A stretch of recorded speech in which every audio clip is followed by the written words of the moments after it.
के मना करनी जनुआ के बड़ी समझनी मानल ना बात हमार ओकरा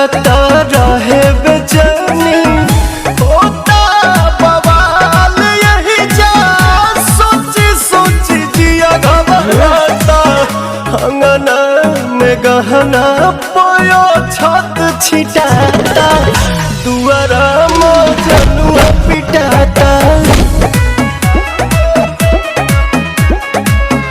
दुआरा जनुआ पिटाता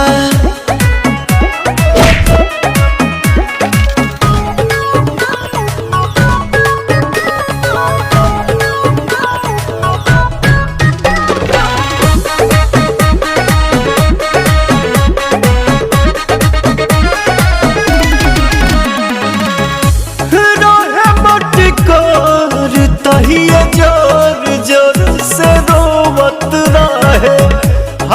हनी के कोरबा अपना लोरबा से धोवत रहे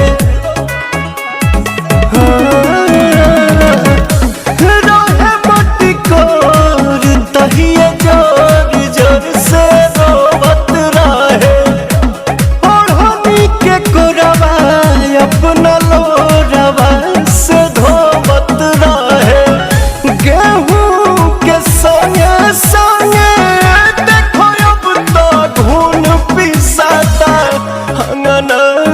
गहना दुआरा जनुआ पिटाता दुआरा जनुआ पिटाता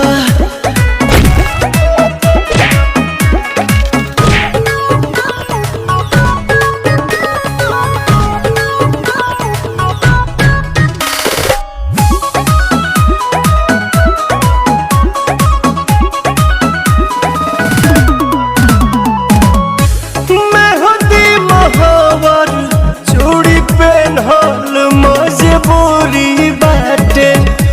रोशन विश्वास से नया भियो कोनो दूरी बाटे